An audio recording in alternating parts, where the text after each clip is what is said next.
Bismillahirrahmanirrahim. Assalamualaikum warahmatullahi wabarakatuh. Perkenalkan, nama saya Arif Mulyanto Lasalutu dengan NIM 1810301155. Saya dari kelas 5C3 Fisioterapi. Di sini saya akan melaksanakan tugas akhir modul manajemen bencana, itu dengan tugas meresum materi-materi manajemen bencana. Untuk yang pertama itu saya meresum materi 1, yaitu fisioterapi manajemen bencana, analisis risiko dan penilaian skala dampak. Untuk pertama itu definisi. Di sini ada 3. Yang pertama bahaya, yang kedua kerentanan, dan yang terakhir itu kemampuan. Oke, untuk yang pertama itu bahaya atau hazard adalah suatu kondisi secara alamiah maupun karena ulah manusia yang berpotensi menimbulkan kerusakan atau kerugian dan kehilangan jiwa manusia. Itu untuk bahaya. Dan untuk bahaya juga ada beberapa contoh. Contohnya itu untuk bahaya yang pertama, bahaya untuk alamiah. Contohnya itu seperti gempa bumi, banjir, tanah longsor, dan sebagainya. Dan yang kedua itu contoh bahaya untuk bahaya ulah manusia, itu seperti kerusuhan, demo, dan lain-lain. Dan ada juga untuk bahaya mikroorganisme, bahaya yang diakibatkan oleh mikroorganisme seperti bakteri, jamur, dan lain-lain. Dan ada juga yang terakhir itu bahaya yang diakibatkan oleh kimia. Contohnya paparan radiasi atau sesuatu yang membahayakan yang bersifat dari bahan-bahan kimia. Ya, seperti itu dari bahaya. Selanjutnya untuk kerentanan. Kerentanan adalah sekumpulan kondisi dan atau suatu akibat keadaan, faktor fisik, sosial, ekonomi, dan lingkungan yang berpengaruh buruk terhadap upaya-upaya pencegahan dan penanggulangan bencana. Nah, contohnya seperti ini. Contohnya di suatu wilayah terdapat bencana. Contohnya gempa bumi. Tetapi sarana dan prasarana yang dibentuk di wilayah tersebut bukan sarana prasarana yang memiliki konstruksi bahaya gempa, tetapi malah berpengaruh buruk terhadap upaya-upaya pencegahan dan penanggulangan bencana.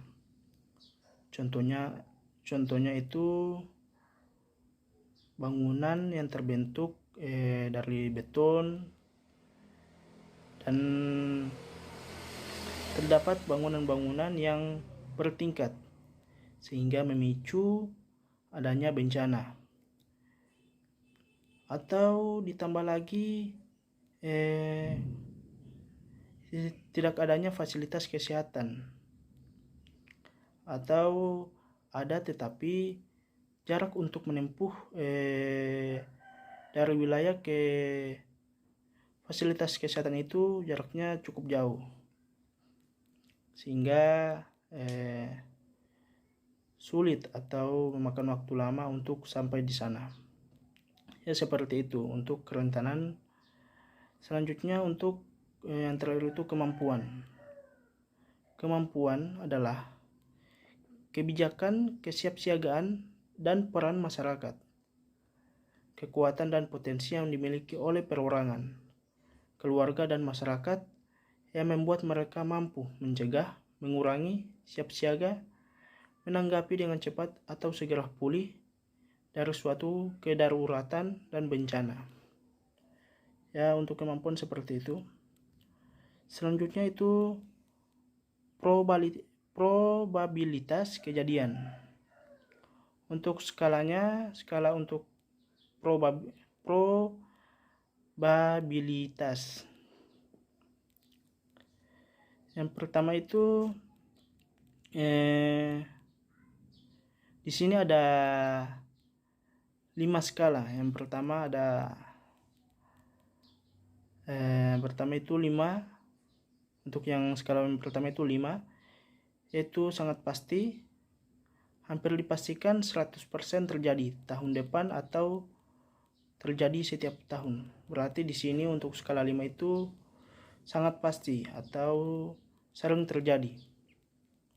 Dan untuk yang skala 4 itu hampir pasti, 75 sampai 100% terjadi tahun depan atau sekali dalam 10 tahun mendatang. Ini berarti untuk skala 4 ini dia hampir pasti. Dan untuk yang skala 3 itu mungkin itu 50 sampai 75% terjadi tahun depan atau sekali dalam 50 tahun. Berarti bencana yang ditimbulkan itu 50 sampai 75% terjadi. Itu berarti dalam dan sedang. Dan yang kedua itu kemungkinan kecil, 25 sampai 50% terjadi tahun depan atau sekali dalam 100 tahun. Berarti untuk skala 2 ini bencana yang ditimbulkan itu hanya 20 sampai 50% terjadi. Dan untuk skala 1 itu tidak pasti, 1 sampai 20% terjadi tahun depan atau sekali dalam lebih dari 100 tahun. Yaitu untuk probabilitas kejadian. Untuk selanjutnya itu dampak kejadian. Dampak kerugian yang ditimbulkan.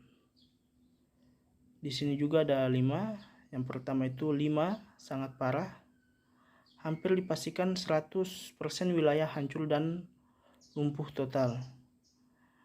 Yang keempat itu parah, 50 sampai 75% itu wilayah hancur dan lumpuh. Yang ketiga itu cukup parah. Di sini yang ketiga cukup parah, 10 sampai 50% wilayah hancur. Dan yang kedua itu ringan. Kategori ringan yaitu kurang 10% wilayah yang terkena, dan yang satu itu tidak parah sama sekali. Itu untuk dampak kejadian. Dan ini untuk matriks skala tingkat bahaya. Kita lihat yang di atas itu ada dampak, dan yang di samping itu ada probabilitas. Di sini contohnya seperti ini. Untuk contohnya kita mengambil dampaknya itu dalam kategori 5, yaitu sangat parah. Itu hampir dipastikan 100% wilayah hancur dan lumpuh total. Dan untuk probabilitasnya itu juga kita mengambil skala 5, yaitu sangat pasti. Berarti di sini untuk matriksnya itu kita taruh dari angka 1 menuju dampak itu, berarti dari warna hijau ke merah. Berarti skala dampaknya itu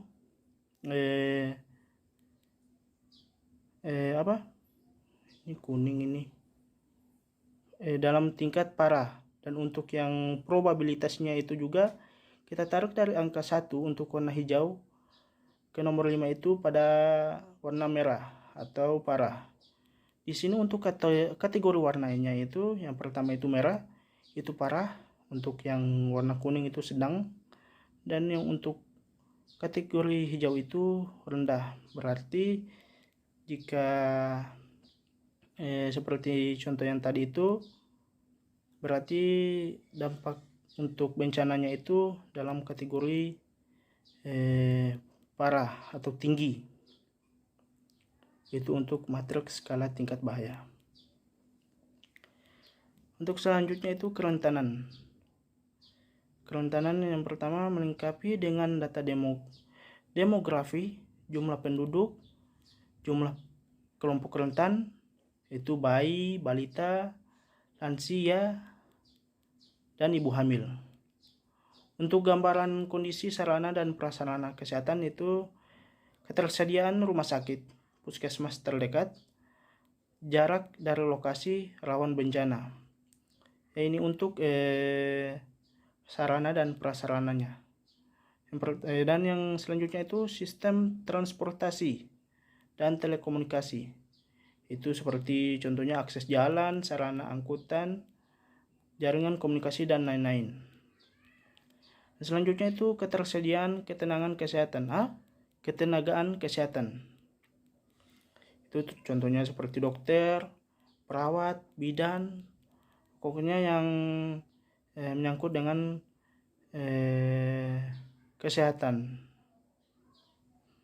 Dan yang terakhir itu status sosial ekonomi penduduk. Itu seperti contohnya status sosial bawah, menengah, atas, dan lain-lain. Dan yang terakhir itu mata pencaharian utama di wilayah tersebut. Dan selanjutnya itu kemampuan yang pertama kebijakan. Telah ada tidaknya kebijakan, peraturan perundang-undangan, peraturan daerah setempat, protap, dan lain-lain tentang penanggulangan bencana.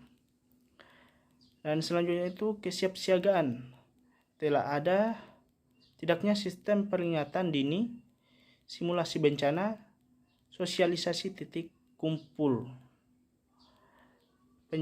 penyediaan dana darurat, dan lain-lain. Dan yang terakhir itu peran serta masyarakat, meliputi kesadaran dan kepedulian masyarakat akan bencana. Seperti itu untuk kemampuan. Dan cukup itu dari materi 1. Selanjutnya saya akan melanjutkan ke materi 2, yaitu dengan judul manajemen evakuasi korban massal.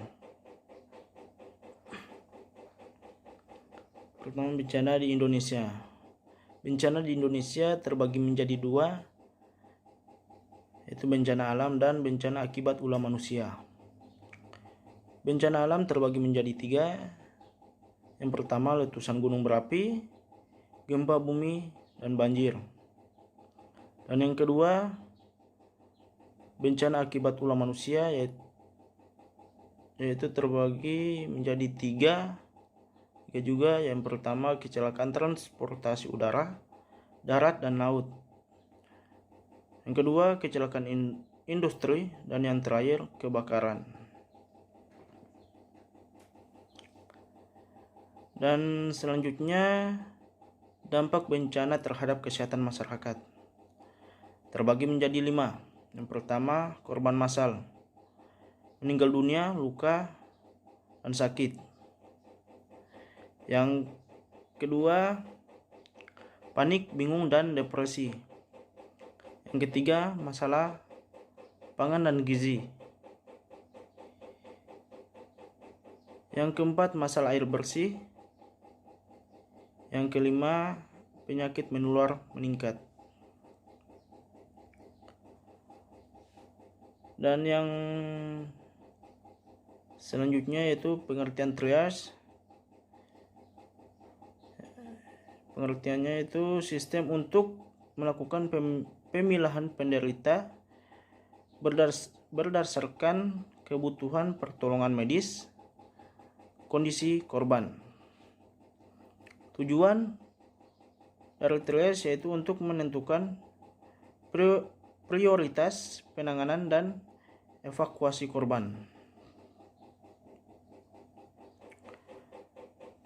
Selanjutnya yaitu tujuan triage terbagi menjadi 3. Yang pertama, mendapatkan hasil yang sebaik mungkin pada kondisi jumlah pasien besar dengan SDA yang terbatas.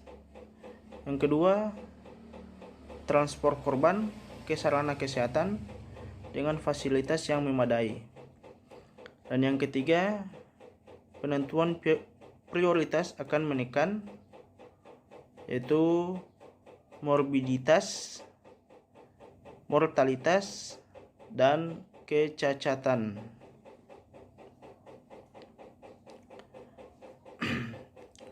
Dan untuk selanjutnya yaitu Dasar-dasar trias terbagi menjadi 4. Yang pertama, jumlah yang cedera. Kedua, derajat cedera. Ketiga, kemungkinan bertahan hidup. Yang keempat, sarana dan kemampuan sumber daya.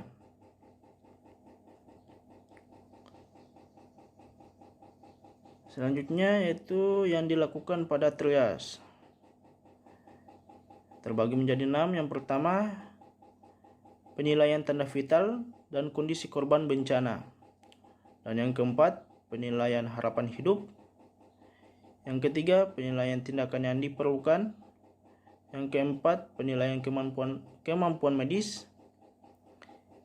Yang kelima, prioritas penanganan definitif. Dan yang keenam, pemberian label.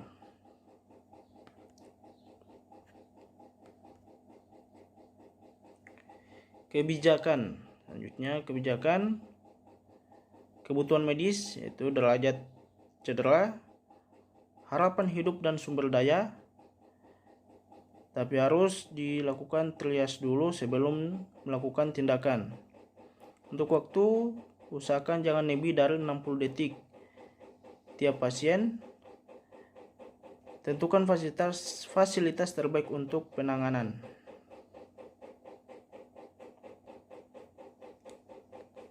Dan untuk klasifikasinya terbagi menjadi 4.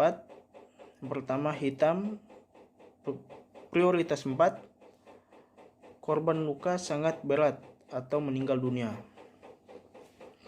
Dan untuk warna merah itu prioritas 1, luka berat mengancam nyawa, harapan hidup ada. Dan yang untuk warna kuning dia prioritas 2, luka berat tetapi tidak mengancam nyawa. Dan untuk warna hijau dia prioritas 3, penderita dengan luka ringan.